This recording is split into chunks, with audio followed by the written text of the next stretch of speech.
ఎటువంటి రెస్పెక్ట్ లేదు, మీ మీద నమ్మకం లేదు, మా నమ్మకం కోల్పోయినా చాలా స్పష్టంగా చేస్తున్నాము. ఇక్కడ నిన్నటి వరకు లేని ఇబ్బంది ఇప్పుడు ఇబ్బంది కల్పిస్తున్నారు. ఇప్పుడు కావాలని టెంటు పెంచారు కానీ వెనక షాపుల పంచాయతీ కానీ అనేక పంచాయతీగా సృష్టిస్తున్నారు. కాబట్టి మేము ఎక్కడ వరకు వాళ్ళని అక్కడ వేడికి పోతాం, దీన్ని ఇవ్వం. రోడ్ల మీద కూర్చొని ధర్నా చేస్తాం. ఇక్కడ ఏది ఏరియా బస్ స్టాండ్ దగ్గర కూర్చొని అక్కడ ఏడ నిర్మాణ ప్రాంతం ఎవరికి ఇబ్బంది లేని దగ్గర కావాలని కూడా అక్కడైనా సరే మేము సిద్ధపడి చేస్తాం. కానీ దీన్ని వదిలేది లేదు.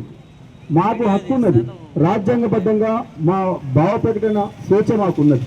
మేము మా భావాన్ని వ్యక్తపరిచే స్వేచ్ఛ మాకున్నది. రాజ్యాంగం మాకు కల్పించింది. మీరు ఎడ్లు కలిపేలే, మీరు రావులు కలిపేలే, మీ అగ్రకుల వ్యవస్థ ఎవరు కలిపేలే. మమ్మల్ని కాలకీయం చేసి నలపడమే మీకు తెలుసు. మమ్మల్ని తరతరాలుగా మా తాతలని మమ్మల్ని అదే పట్టి పిల్లలు చేయడానికే మీరు ఉన్నది.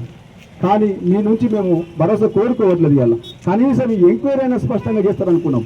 మేము ఆల్రెడీ ఇంతకుముందు పై అధికారులకు కూడా చెప్పినాము ఈ విషయం. జిల్లా అధికారికి, జిల్లా ఫస్ట్ క్లాస్ మెజిస్ట్రేట్కి ఈ విషయం చెప్పినాము. మీరు నిష్పక్షపాతంగా చేసే విధంగా కమిటీ వేయండి, ఈ డిఎస్పీకి ఈ ఎంక్వైరీ కమిషన్ నుంచి తొలగించండి, లేదంటే ఈ డిఎస్పీ ఎంక్వైరీ కమిషన్ ఇప్పటికే ఆపండి అని చెప్పి మేము చాలా స్పష్టంగా చెప్పినాము. ఇక్కడితో ఈ ఎంక్వైరీ పూర్తిగా ఆపండి. దీనికి మాకు నమ్మకం లేదు, మాకు భరోసా లేదు. దీన్ని అంతా పక్కదో పట్టిస్తున్నాడు, తప్పుడు మార్గంలో పోతున్నారు. కాబట్టి దీనిని మేము వ్యతిరేకిస్తున్నాము.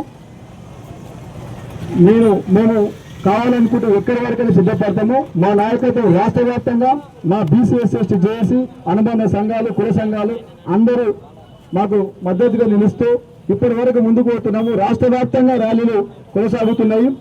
మేము హైదరాబాద్లో ఉన్న వారు కూడా అక్కడ మా కమిటీల ద్వారా అక్కడికి పై అధికారులకు అన్ని అందజేసే విధంగా పోతున్నది. మాకు డిఎస్పీ మీద నమ్మకం లేదు. ఆ డిఎస్పీ శ్రీనివాస్ గారు ఎవరైతే ఉన్నారో మరి మా భోజన బిడ్డ అనుకున్నాము, ఆయన అట్లా కనిపించట్లేదు. పూర్తిగా వకాలత్తు పుచ్చుకున్నట్టుగా వన్ సైడ్గా మాట్లాడుతున్నారు. మీరు ఎందుకు సార్ అంత బానిసత్వం మనకు అవసరం అంటారా?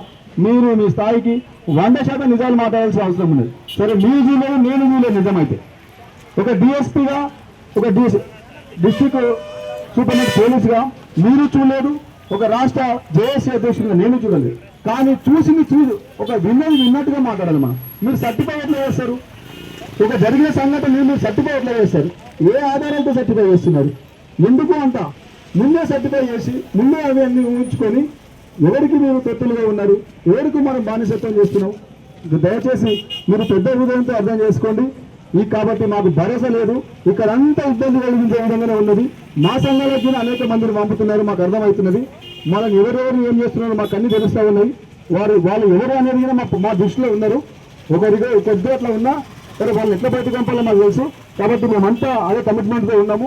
వాళ్ళు ఎవరైనా సరే మేము ఫైనల్గా చూసుకుంటాం. వాళ్ళ సంగతి ఏదైనా సరే మేము ప్రజాస్వామ్యబద్ధంగా వాళ్ళు ఎక్కడ ఎండగట్టాలో అక్కడ ఎండగడతాము. ఈ శిబిరాన్ని మేము కొనసాగించే విధంగా ప్రయత్నం చేస్తాము.